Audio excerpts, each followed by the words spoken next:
All right, so welcome everyone to the scariest roar, designing monsters with Kobold Press. Yay.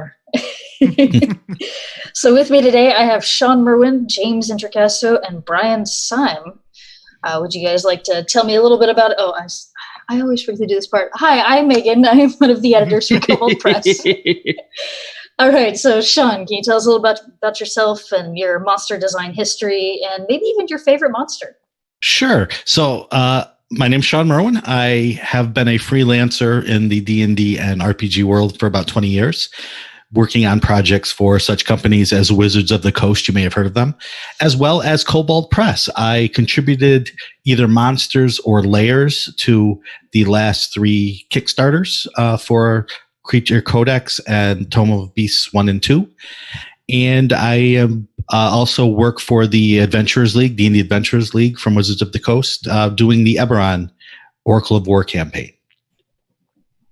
Awesome. And James? So I am James Introcaso.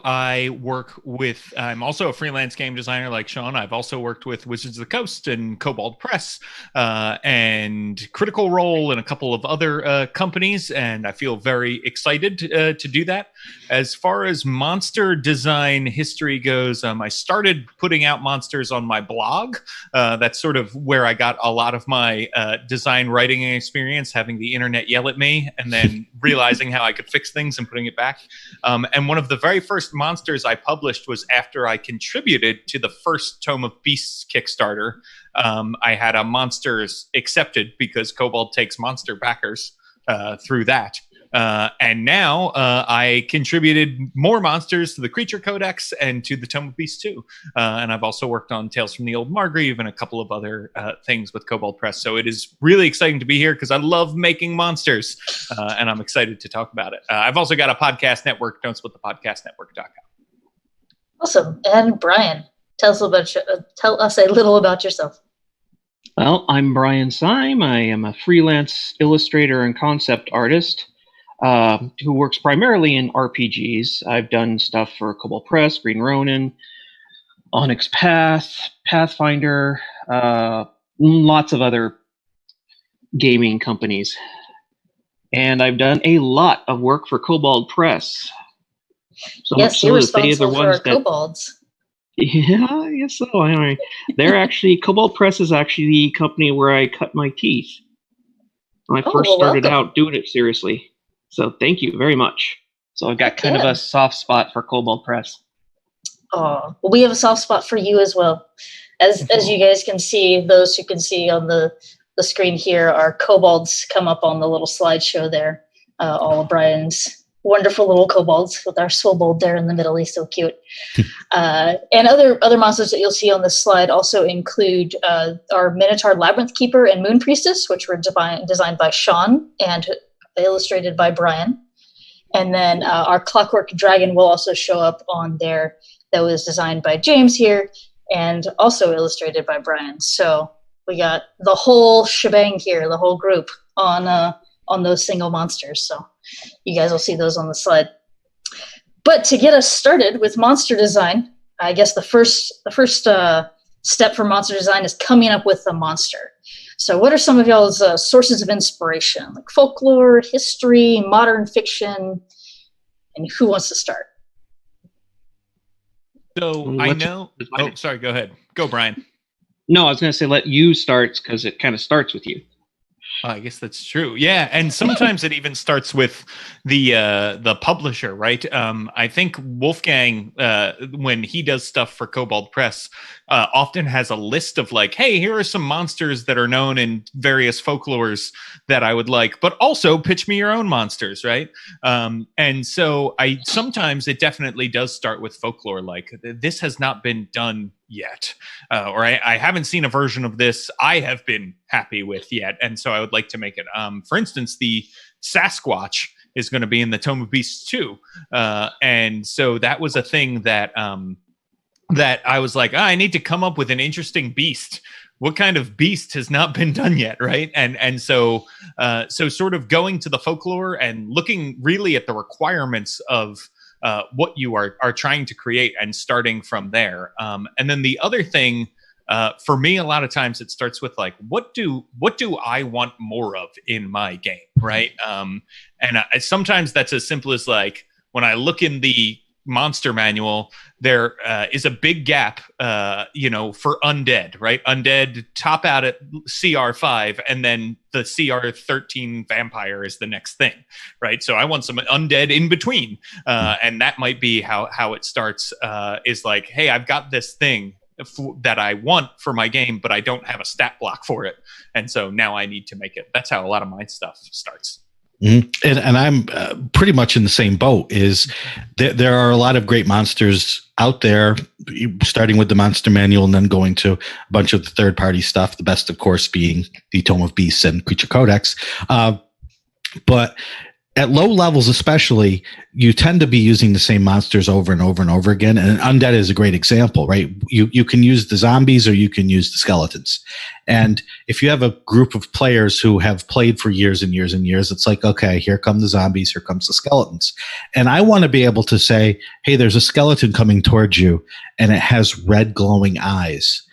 And that instantly makes the player stop and say, wait a second. All right, maybe he's just putting a little poetic license on a regular old skeleton. So we do this. And then I'm like, well, one of the eyes of the skeleton shoots out at you and explodes, doing, like a fireball.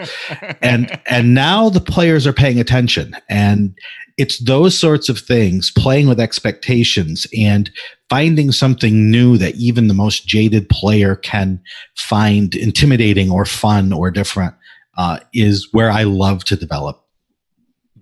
Awesome. And then Bryan, when you're first coming up with a monster, I know you work a lot with art briefs, but when you do art on your own for monsters or even something unique, what are your sources of inspiration? That never happens anymore. Very, very, very rarely.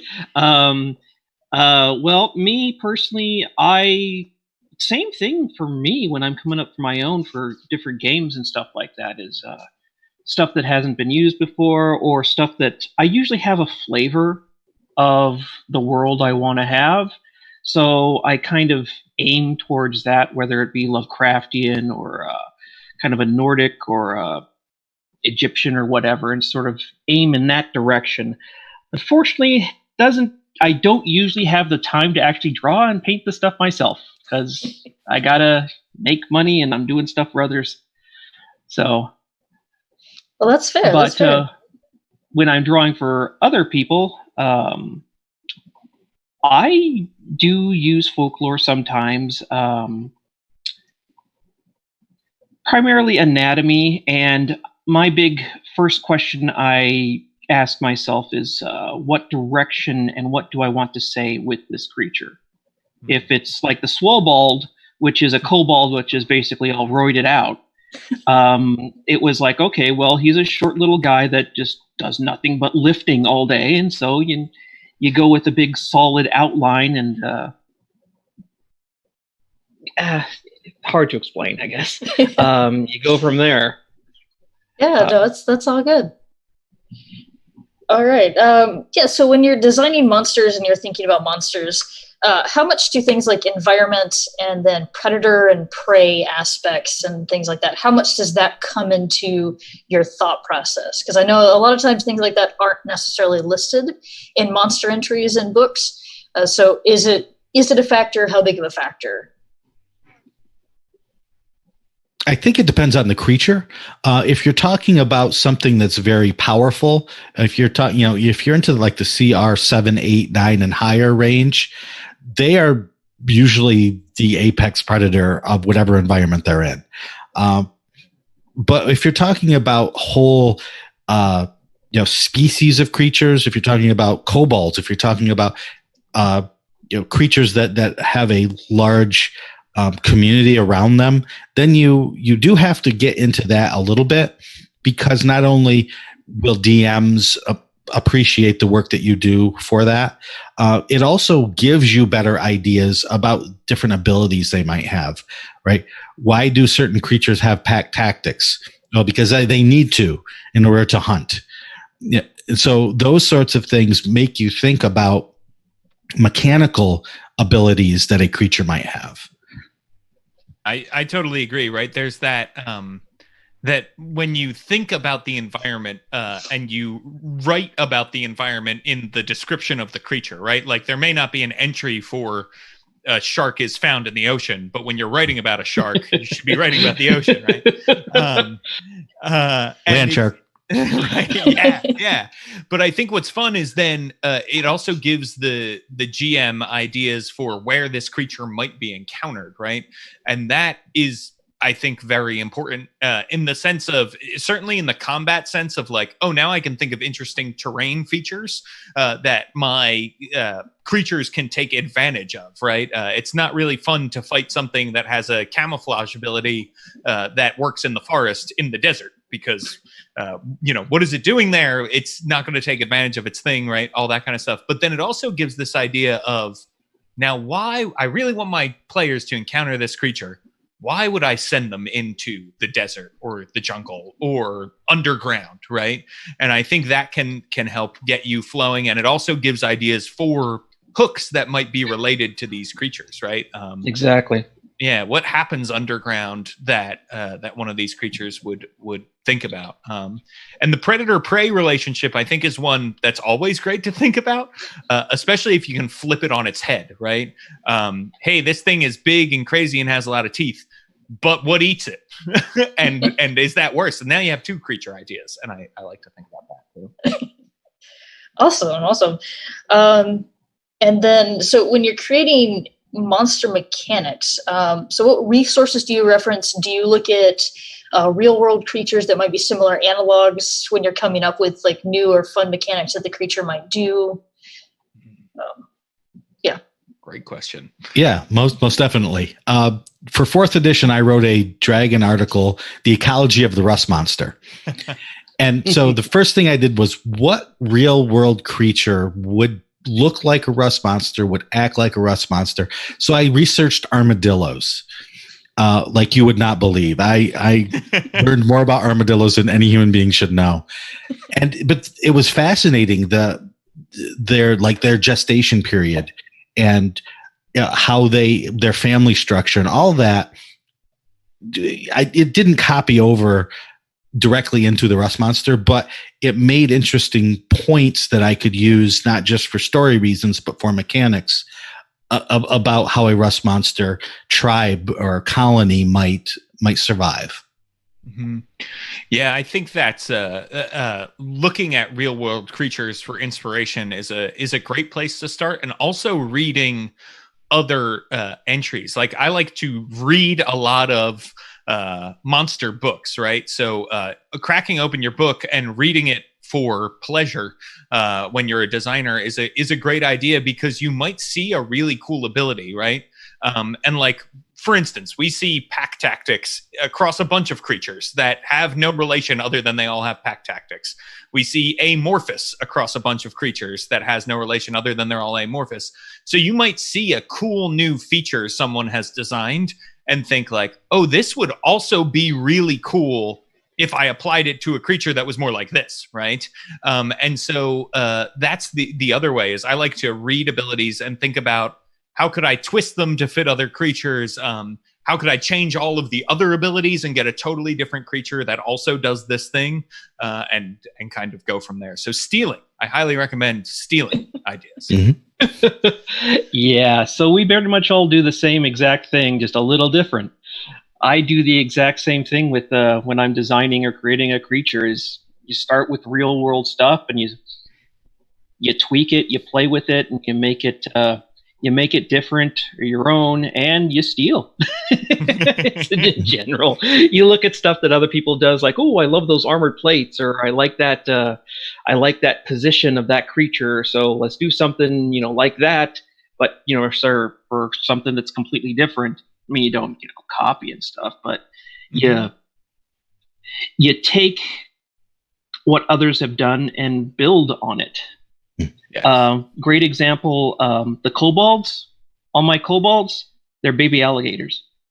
I have one really cool picture of baby alligators, of a particular baby alligator that I always go back to when I'm doing all my kobolds, because that's where it starts from. It's this little cute little baby alligator thing because it has all the like imagery of it being small with the big eyes and things like that. So it doesn't look big and scary like a full-blown alligator. So it can represent the small little kobold thingies. And people just don't really see that immediately, but it's there. You got to look at, when you're looking at something that you want to say is small, you've got to look at something small and you've got to figure out what the reasons are that it looks small. That is super awesome. Big eyes, stuff like that. You took all the mystery out of it, Bryan. Like you just and I also use sorcery and a summoning circle. Okay, that's better. That's better. Yeah. Okay, good. How much chalk do you use in your summoning circle? We can compare notes. Yeah. Blood. You only use blood. Well, yeah. I mean, you were talking about size there, Bryan. So, for a quick tangent, when you are drawing, what tricks and stuff do you do to show that a monster is larger or smaller, right? Because there's a lot of creatures that we describe as it's as big as a house, but when you're doing a single figure in a book, that's usually a lot harder to do, right? You're not creating an entire scene, you're creating a single figure. So what tricks do you use to kind of show us the illusion of, something being super small or something being super big? Well, the old standby is always reference. I mean, if you have this huge creature next to a broken wagon wheel, people can see, oh, well, that's huge compared to that broken wagon wheel.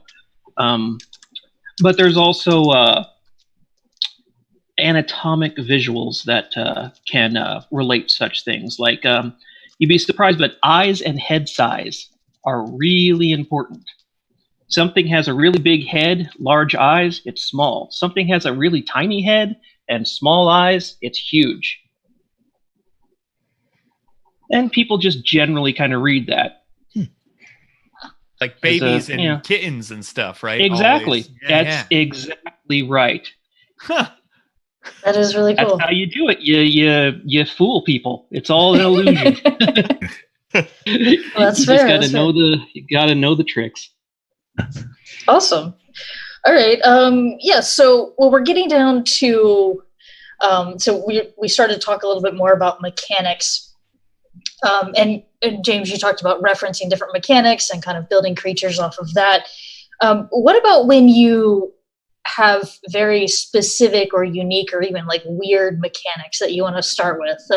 Because, for example, one of the creatures that we had you do in the Creature Codex is a folklore creature called the Gulan, which, for those that are not familiar with it, the Gulan was this weird little cat, wolf, bear type creature that it was a symbol of gluttony. It would eat a lot and then it would walk between trees and then excrete everything it just ate. So it now has room in its stomach for more things to eat, right? So James, when you were given that task, I know it's just the things that the ancient humans came up with, right? James, when you were given that task, like what kind of things did you do to kind of meet those unique specifications? Yeah, so I had picked the creature, and it was a monstrosity that was CR6 called the Gulan off of this list, right? And that was all that I knew, and I thought, oh yeah, it'd be fun to do a CR6 monstrosity, and I should have done research to learn that, right, about it. Because when I did learn that, I was like, wow, this is really very specific in the sense of like, you have two trees that it walks between before it can use this ability and yada, yada. And so you start to think about, well, I mean, it could do that in any space, right? Any small space. So it could be in a miner's tunnel and there are these, cramped vents that it could squeeze itself down. It could be, squeezing itself between two giant rocks, whatever it may be. Any time of squeezing is recommended, right? So then I thought, what squeezes a lot? And so that's when I went back and thought, okay, like oozes, right? They all have this amorphous ability that lets them squeeze through things. So one, that's an advantage it has right there that I wasn't even thinking of, right? Like I was thinking about the waste and the poop. And I was like, how do I make this thing poop so that people have to walk through its toxic poop, right? But thinking about like, amorphous itself is really a cool ability because this thing can squeeze through tight spaces and it could be quite scary if you think you're safe at the back of a cave because you crawled through this little vent and there's this giant bear cat creature, right? And then all of a sudden, oh my God, it's squeezing through, coming to get us. This is terrifying. So I took that amorphous ability and then I said, okay, so whenever you squeeze, this is what happens, right? It was taking an ability that already existed and then adding something onto it. And so thinking about stuff like that is like, I always try to think of, do I need to break totally new ground here or do I not? And someone who helped me teach me that is actually you, Meagan.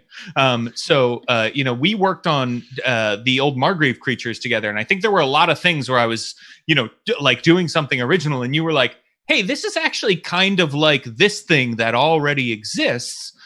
What do you think if we, tweak this? And that'll help make the language a little more solid and all that kind of thing. So work with good editors is another thing whenever you're coming up with something like super original, because one, that second set of eyes and that second brain helps you remember what's out there, but also will help you refine the new parts and make that more elegant. So it's really like, I think having the safety net of an editor, of play testers who are going to work with you before you publish this thing, that really helps you then think big and wild, right? Because you have a system in place that will catch you rather than thinking like, I have to nail this the first time I design it correctly. So I would say know what's out there. Again, that's super helpful. And then go nuts from there. Yeah, build on other people's stuff. Mm-hmm. Oh yeah. Yeah. And play testers are super helpful. You don't have to don't tell people that. So you're gonna get me in trouble, James. I don't mean to. Right. I don't mean to. Okay. So Shawn, I've been on monster panels with you before, and one of the things that you brought up in a previous monster panel that I always really think is a really cool way of designing monsters are you have your 3 F's of monster design. Would you like to tell the audience about those? Sure. So I came up with this right off the top of my head during this one monster panel, and I apologize ahead of time. The first F is fun. So if you are creating a monster, create something that's going to be fun for the DMs to run and for the players to play against. The second F is flavorful. So have it fit into some sort of larger story so it's not just this monster. There are things going on behind the scenes that the DM can use to expand on the story that they're telling with the players, or players to investigate to find out more about this monster. Make it fit within the larger world. So we have fun, flavorful, and the last F is it has to effing work. So I don't believe there's such a thing as balance in role-playing games for the most part, but it at least has to fit within the framework that the game has set up. The CR rules, the balancing of player strength versus the challenge rating of the monster. All of those things have to work together so you're not creating a monster that is either woefully underpowered and doesn't even register with the players' minds, or is so overpowered that it's casting a fireball at first level parties. So just keep those things in mind when you're designing your monster. Awesome, yeah. It looks like the first poll was done. Woo, awesome. So there's polls going out for those that aren't aware. Joey's putting out some polls for you guys. And at the end of this, we will put together a monster based on what you guys vote. So if nobody votes, then we just get to come up with something cool. So you guys should you guys should vote if you want something that you guys want to see. How novel. It's fun creating monsters together. It's great. That's what we all do. So where was I? I lost my place now. Okay, so so when you're thinking of things like balance and mechanics and everything, what kind of resources and references do you guys use? And how often do you go back to things that are already published versus creating your own thing for your home games? Like when's a good marker of, should I create something for this or should I try and lean on something else? So for a lot of times for home games, I do not build a totally new monster from scratch, because there are so many monster books out there, and I will typically reskin something, or I will grab something and say, and then I'm going to pull these things from this stat block and shove them in here. Mike Shea wrote a book that just came out called The Fantastic Adventures, The Ruins of the Grendel Route. And in the back of it, he talks about, like, it's a 1 through 5 level adventure. He talks about how he would take it all the way to 20. And like the end boss, he's like, yeah, I would take the Tarask and then I would give it the Archmage spells. And which is not like, if you were designing a monster, right, you would have to, 1, figure out how that unbalanced the game, and 2, give the Tarask the proper intelligence score and adjust all of the saving throws, the saving throw DCs for all the spells. And, you would want to do that properly. But for your home game, that's the kind of thing you can usually do, and it works out pretty okay. If you want to go hog wild like that. And so I do like doing that kind of thing. When I'm getting ready to write something, I try to, big resources that I use is I use Roll20 a lot, because they have a way to sort all the monsters if you've purchased the books in Roll20. And same thing with D&D Beyond, has like a digital way it puts all the monsters together. The reason I like Roll20 is because that's where all my stuff is. And also because they have all of the Kobold Press stuff too. So I can see monsters I've designed and all that kind of thing. And then you can arrange it by like CR, search for certain abilities, all that kind of stuff. And so then I can start comparing, because that balance Shawn was talking about, particularly in 5th edition, of like, it can be a really powerful monster, but then make sure you're assigning a really powerful challenge rating to it, right? And so I sort of like to start there as like, okay, I want this to be a challenge rating, 6 creature. Look at all these challenge ratings, 6 creatures. Okay, let me look at all the monstrosities, because this is going to be a monstrosity, and sort of go from there to get hit point totals and that sort of thing. And there's also, in the Dungeon Master's Guide, it's got some recommendations for building a monster together. And then I wrote an article that is sort of about how I married those together, both of those sort of methods together to do that. And then I play test and throw everything out the window and start over. So that's the process. Yeah, I can't emphasize enough what James just said about doing all of that research. But the Dungeon Master's Guide has so much great information in it, not just on monster creation, but on everything that we can sit here, and I'm sure James and I have written millions of words on on blogs and different places about things we do, and it's probably all just taking stuff that's already in the Dungeon Master's Guide that we just either forgot that we read or haven't read yet, but it's all there. And it's just, I wanted to talk about reskinning for a second, because really as a DM, that's the greatest tool you have. You can just change the aesthetics of a creature, and that is enough to delight and scare your players much of the time. You can use the stat block for a skeleton, but make it something else. Change its attack to a different type of attack, but all the numbers are still the same, right? The balance is still there for you. So reskinning is the easiest way to do it. The second part is just taking small bits of different stat blocks and putting them in. That's not quite reskinning, but it's kind of a semi-development of a new monster. And that is just as easy too, as long as you're not, as James pointed out, giving the Archmage spell list to a creature. If you're using smaller things that have less of a large impact, like Pack Tactics is pretty huge. If you add Pack Tactics to a creature, that's going to up the CR rating pretty significantly. Whereas if you take a smaller thing that might change the AC a little bit, that's less of a lift and less likely to throw the CR completely out of whack. Awesome. All right. Well, Bryan, I don't want you to feel left out. So That's okay.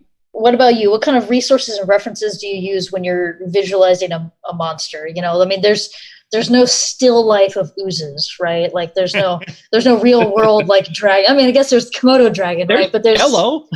I mean, there's Jello for the gelatinous cube, sure. But what kind of resources and references do you use? Because monsters, it's a fantasy world, right? They don't actually exist in our world. Yeah, but they need to make sense and they need to look like they should exist. So you use real life creatures. I mean, I remember when Todd Lockwood made the dragons for 3rd edition Dungeons and Dragons.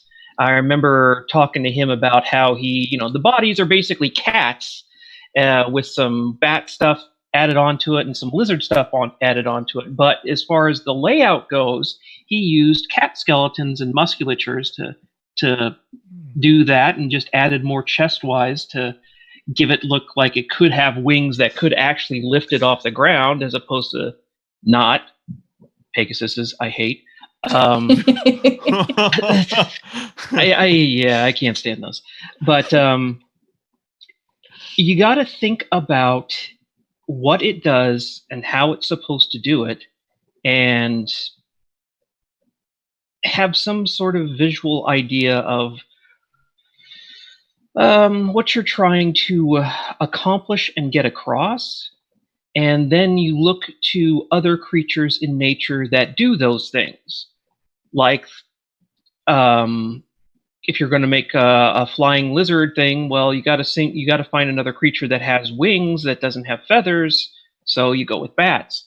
If you're trying to figure out, well, it's a kobold and it looks small but it's lizard-like, and well, you go with a baby alligator or something like that, or the armadillo, as what's his name was talking about earlier. That's actually a really good idea. I would have gone with cockroaches personally, but because those things look like cockroaches to me. But nature's got plenty of examples of pretty much anything we can think about, and that's always the best place to start. And if you're having trouble figuring out where else to go, well, then start looking at what other people have done for other kinds of creatures and things like that. But nature's usually the safest and best place to start from. It's going to keep you as original as possible. You're taking away all the mystery. The 3rd edition dragons were cats? What? Yep. They were You're cats. just blowing my mind left and right. What the heck, Brian? I know. And the funny thing is, you say that, and I can totally see all of those dragons now, and it makes perfect sense. Right? Yeah. I thought How to Train Your Dragon, making them act kind of like cute little dragon or cute little cats. I'm like, oh, okay, that kind of makes sense. But no, freaking Lockwood did it before then. Wow. What the heck? Yeah. All right. Yeah, so here's a question kind of for everybody. Is there a particular part of a monster that you don't like addressing, don't like designing, or for the artist, don't like drawing? I know feathers are one thing that a lot of artists don't like. So what is your least favorite part of the monster to kind of tackle? Oh, I love feathers. But because they're difficult. I love them because they're difficult. Anything that glows just to say it's magical, I really hate that.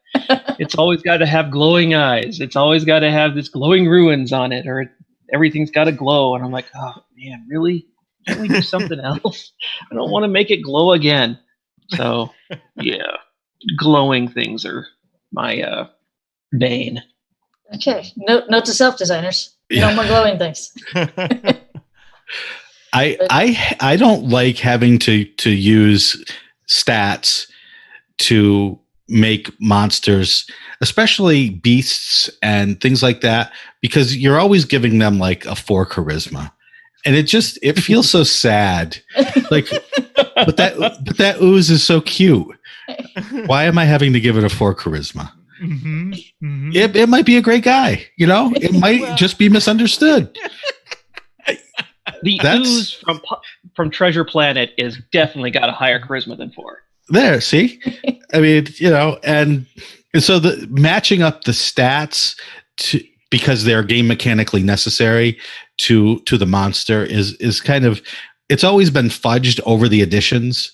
At some points, I think it was it 3rd or 4th edition where undead were adding their charisma modifier to their AC, so it was always high. But it's a weird way to have to create something that has to work story wise as well as game mechanically. Yeah, that game of like, I need to get this thing should have a higher, breath weapon save DC, or so I need to increase its constitution, right? Or that kind of thing. I think is an interesting game because there are other stats that feed off that, right? And so sometimes you need to ask yourself, like, well, I don't want it to have more hit points, but I do want this breath save to be harder. So how can I get there? And is it increasing the constitution? Is it not?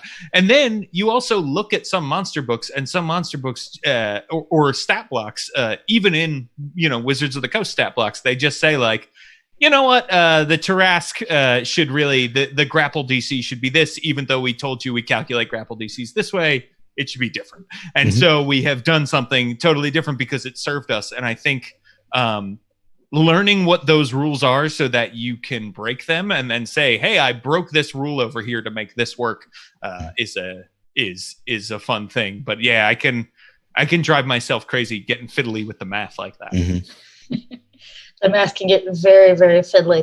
But that actually reminds me the difference in NPCs for 5th edition. How NPCs are not PCs. And I think a lot of people kind of forget that. Because in older editions, NPCs were just make a player character, but it's a person and not the player characters, right? And in 5th edition, it is much more like NPCs are monsters. Yeah. It is one of those things because, Shawn, I know you also do adventures, right? They're probably my most used creatures are having NPCs when I design adventures, because then I can just say, here's all the bandits, here's all the druids or whatever it is. Right. And in 3rd edition, there were very hard and fast rules for adding character classes to monsters. And the problem with that was it got to the point where the DMs were turning into power game players by saying, well, this is a non-associated class, so I'm going to give 20 levels of cleric to this monster, but it really only counts as 10 levels. So I'm blowing you up with many 9th level cleric spells, but the CR is really low, really. So I think it's a good... It's a testament to the design team for 5th edition that they got away from that sort of fiddliness with those rules and just let's make the opponents of the characters different than the characters themselves, because we can more easily control the balance that way. Definitely. All right. Well, we have about 20 minutes left, so it looks like the polls are complete. So the votes are in. The creature type has to be a Fae. It has to be huge. It has to be between CR 6 and 10. So you guys are... What is with big monsters? Last time we did a monster panel, it was a gargantuan manta ray. Like now they want a huge Fae. What? Go big or go home. Yes, right? I guess people just really like the big creatures. Yeah. All right. So, let's... While I am prepping my monster sheet here, Bryan, let's ask another design question aesthetically, since we're about to be doing some mechanical design here. We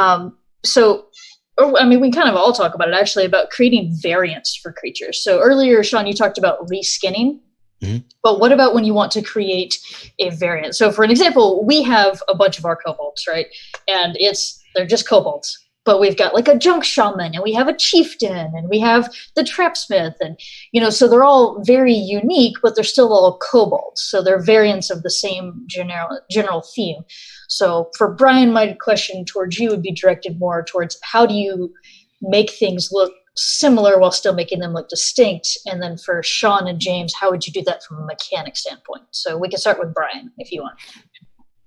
Okay, so it goes back to, what do you want this creature to say to people? When people look at it, what are the things that you want to stand out? Is it a spellcaster? Is it really big and buff? You focus on the differences, and then you start... It's just like drawing another person, actually, when it comes to, kobolds, as far as that goes. because it's like, okay, well, they all start from this baseline image of what a kobold looks like, and then you just sort of make, okay, well, you just use the exact same things you would do to say, okay, well, this one's a fighter, or this one's a cleric, or this one's a ranger.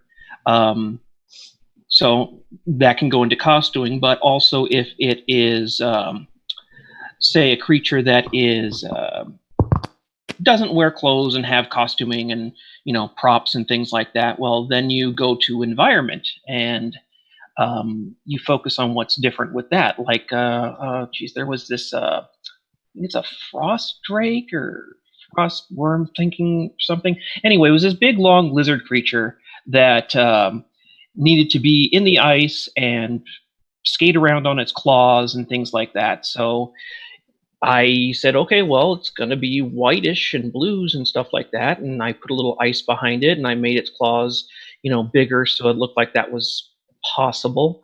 And you focus on those things. So basically, it's focusing on what is different while still maintaining the conceptual underbelly of it, or beginning of it. They need to have the same basic bone structure and shape and things like that, and then you can kind of play from there. Awesome. Hope that's informative. No, I think that's perfect. And that's right along the lines of what we would do when we're designing them as well, right? You focus on the differences. In fourth edition, what they did with monsters was great in that they created roles. So you'd have your striker monsters and your, I can't even remember all the different ones, the lurker monster. And you could do that now with these variants. Make sure that each of them has something unique and make sure they all work well together. So if we use kobolds as an example, right, you need your frontline fighters in a kobold clan. That's where the swobolds come in. And so they can have everything similar about them, but they have this one unique aspect that fits well in the fun, it fits well in the flavor, and it works well mechanically. And all of those things come together to make these variants unique and useful to DMs. Yeah, and among those features, playing up those differences real big, you keep everything else sort of similar, right? So if we look at kobolds, we say like, oh, okay, they've all got pack tactics, right? And so we want to make sure that we're keeping that in there unless we have a good reason to take it out, because we have the solo bald who fights alone, right? And that's their whole thing. And so we pull out pack tactics. Then we give them all these abilities that make them, when they don't have allies around, they're super awesome, right? Mm-hmm. But if we're not doing that, why are we pulling out pack tactics? We probably shouldn't, because that helps keep it a kobold, right? The same way the swobolds, you wouldn't pump up their intelligence, because that's not what the swobold is about, right? It still has kobold intelligence. But a kobold wizard, you might pump that up while leaving the kobold strength the same. So.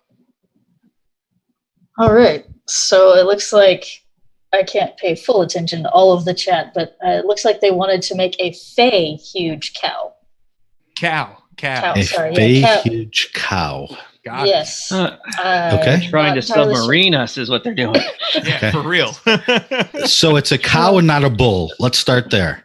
Right. Yeah, there we go. Okay, so we need some udder milk part of this. Yes. Okay. That works, yeah. So, all right. So if it's fey tend to be magical, right? Mm-hmm. So a lot of the fey creatures also have innate spellcasting of some type. If we're going with a cow, it probably can't do all of the hand motions and stuff. So its magical nature could be more in what it creates, and a cow, that would be milk. So maybe it's got like magical milk. Yeah, it's like potions, right? It can produce potions with its milk. That works. And Fae do also tend to be chaotic, right? So maybe it's a chaotic good Fae that makes potions with its milk, but it's random, right? Because so when you drink it, you roll on a table. But you know it's going to be beneficial, but you don't know what. I mean, it could give you an advantage on your next, check. It could also make your mom like you more or something, right? Yeah. Like it could be something chocolate, right? It could get chocolate's delicious, right? Yeah. It should be immune to being knocked prone. So no cow tipping. No cow tipping. Yeah, exactly. Yeah, and I like if I were designing this, I would immediately go to the pixie, right, and see like what does pixie dust do? What spells do pixies cast? Like maybe it polymorphs you into like a super muscly minotaur, kind of like a fey minotaur is one of the things that can happen when you drink the milk. Well, that's not a bad idea, because then that actually goes back to the myth of the minotaur, right? Which came about was born from a magical cow. That's right. Yeah. So there you go. That's cool. Yeah.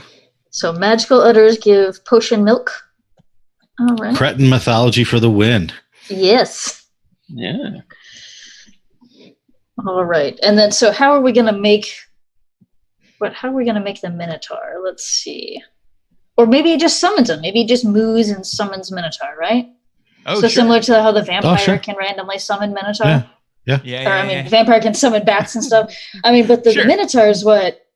CR2 or 3? CR2, I think. Big CR2. So then, we definitely, this cow's got to be at least CR10, right? If we're going to be summoning minotaurs. That's true. So we got, all right. So once per day can summon a minotaur. I like that. Okay. Mm-hmm.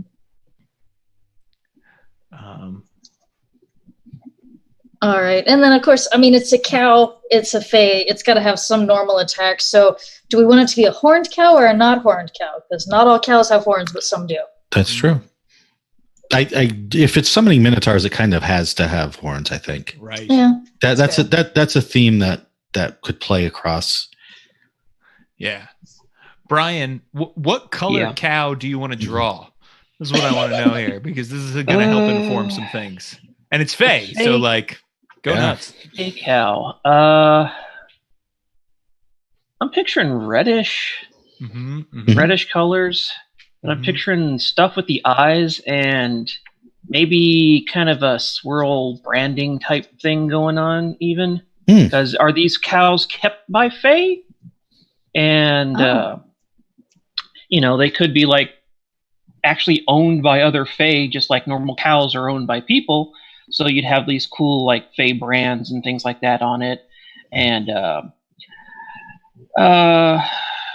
something with the eyes. You could do definitely something with the eyes.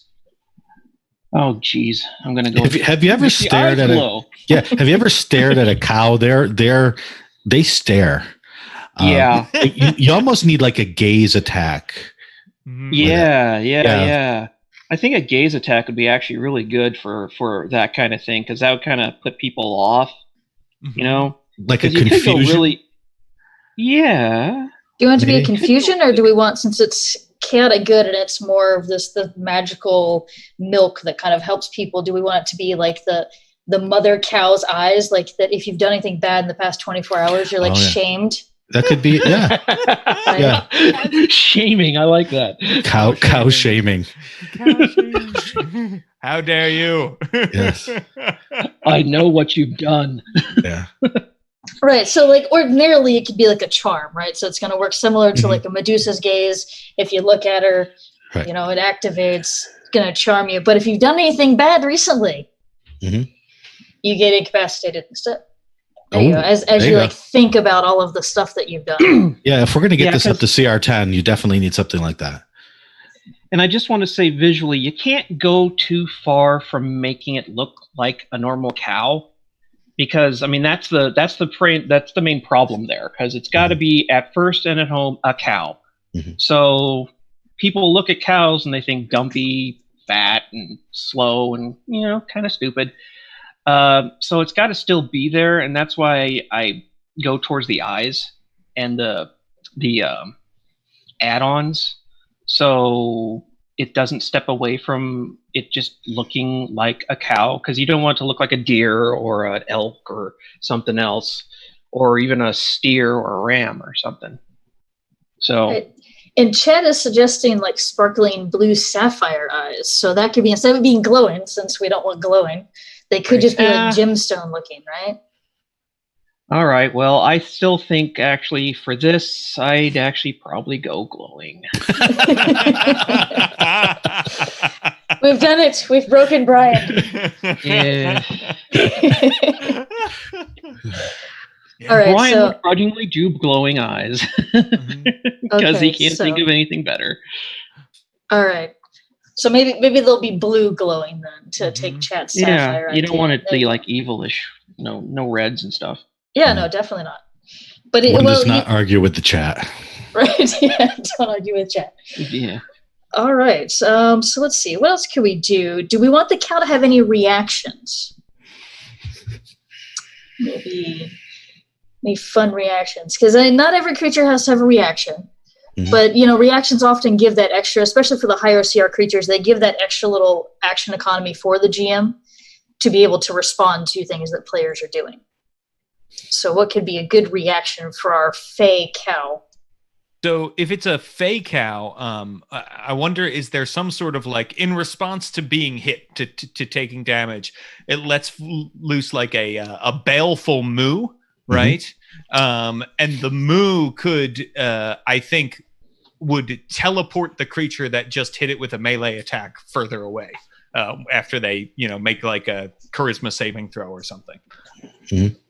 Okay, it's almost like, why is the name of that spell escaping me? Misty Step. It's almost like a Misty Step. So somewhere within like 30 feet that the cow can see that's unoccupied. Yeah. Okay.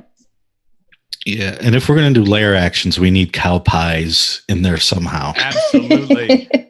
I haven't gotten to the legendary actions yet, but Yeah. Because if you're Lord. going after that cow, you have to watch your feet. That's all I'm saying. Yep. They're like oozes. They're Exactly. like Fey enchanted ooze poops. Yeah. So we're designing a second creature now. Yes. See how it all snowballs? Chat, you did this.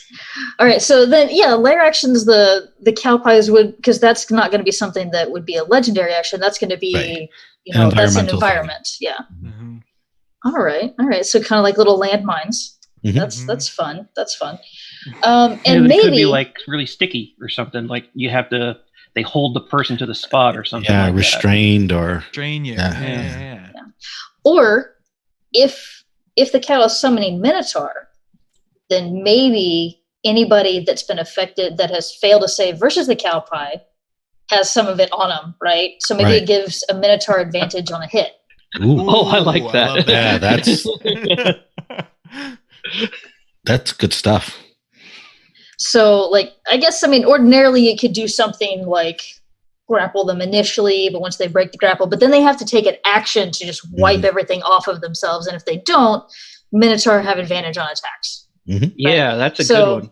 And that kind of builds the encounter for the game master, but you don't have to do that part of the encounter. Sure. So the cow pie would need to still do something else because not everybody's going to have a Minotaur there. Yeah.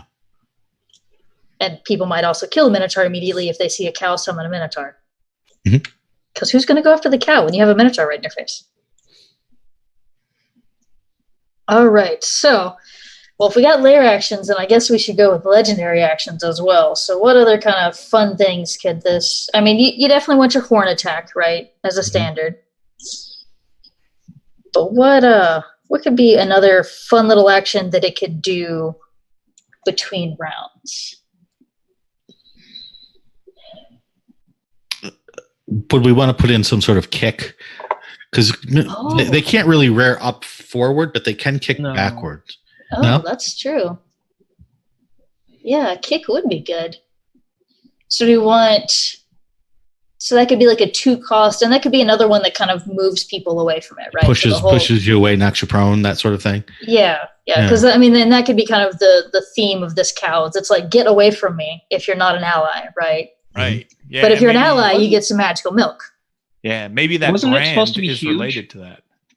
It is huge, yes. Yeah, Oh, well, maybe it just steps on you. that's true No. too. It's a stomp. Yeah. Yeah, That's I forgot true. about the size. That is true. Okay, then so we can do a stomp that then just knocks people down that are nearby. Oh, that changes. The cow pie thing is they're enormous Yeah, cow pies yeah, now. yeah. Too, I just Oh, realized. Yeah. That's even Holy better moly. now. Yeah. Well, then it would facts. fill a 5-foot square at that point, right? Mhm. Yeah, definitely. At least. Oh yeah. Right? At least.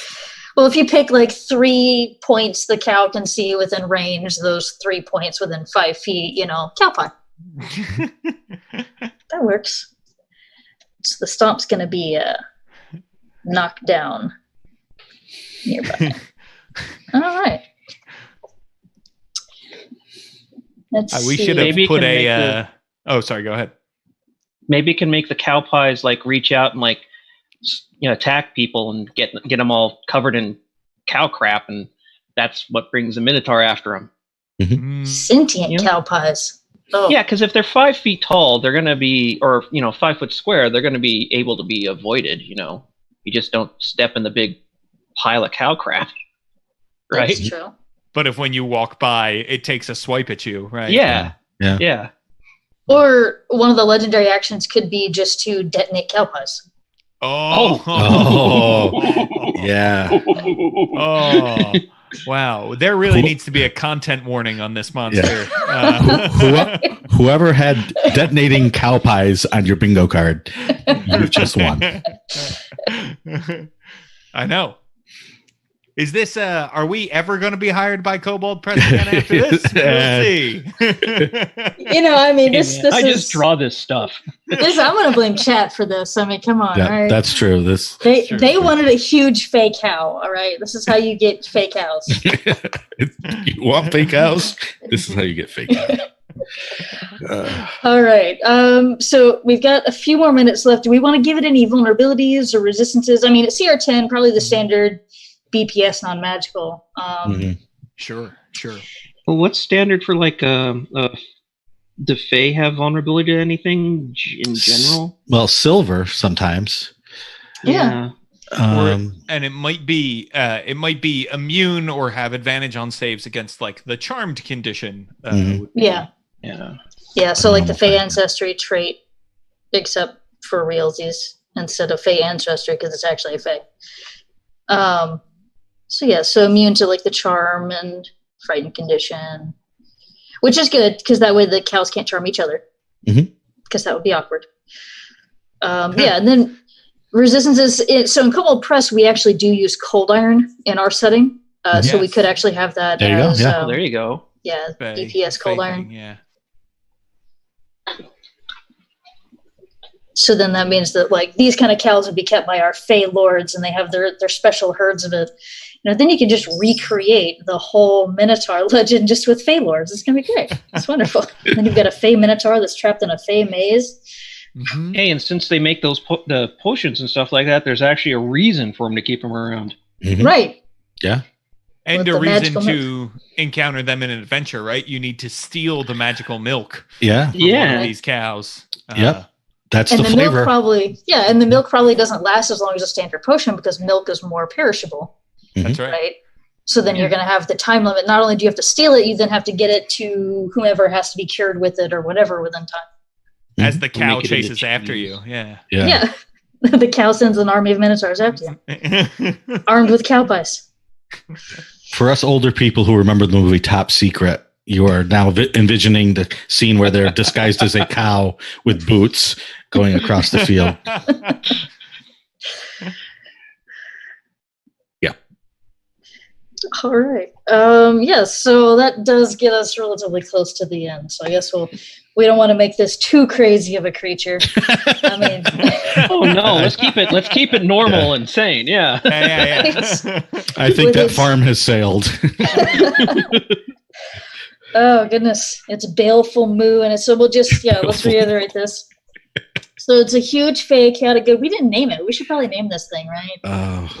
The name is always the hardest part. Is it Bessie? I mean, Bessie. Well then, I guess in that case it could be legendary because it's the one cow. But if we're thinking like herds of these, yeah. Mm-hmm.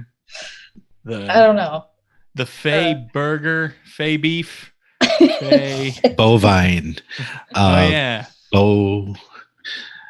Fey. That's a tough one. The names are the hardest. Yeah, names are always the hardest. Yeah. I think the chat should be able to answer this question. Let's throw it coming up with some interesting ones. Yeah. Oh, so interesting good or interesting bad? There's Cowabunga, Beatrice, Dairy Fairy. Oh, I do like Dairy Fairy. Good. I do like Dairy Fairy. That's pretty good. Or Fairy Dairy. Yeah. All right. That would be the tentative name. The is Dairy Fairy Queen. Yeah. All right. I just killed James. Cow.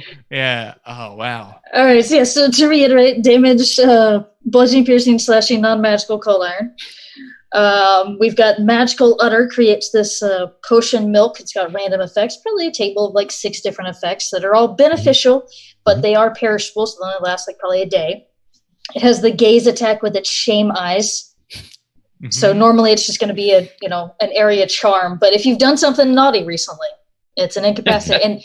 and stealing milk is probably naughty. Yeah, so be incapacitated on a failed save. Standard attack is going to be a horn attack. Special action is going to be once per day can summon a minotaur. It'll have a reaction of baleful moo whenever it's hit. The attacker, if the attacker fails a charisma save, it's teleported some ways away. And then for our legendary actions, we've of course got our standard horn attack. Then we've got a stomp, so it's just going to knock down nearby people, won't do damage, just to knock them down. And then detonate cow pies, which ties it back to the lair actions where it creates cow pies. Yeah. There you go. All right, we have a creature. What about this for a name? The Hefair. See? Hefair. Alrighty, and with that, we are totally done with this. I'll paint that. Alright, but thank you to GaryCon, and thank you for everybody who attended, and thank you panelists. You guys are great. Thank you very much. Thanks for having us. Thanks. Thank you, everyone. All right. Have a good one. Yes.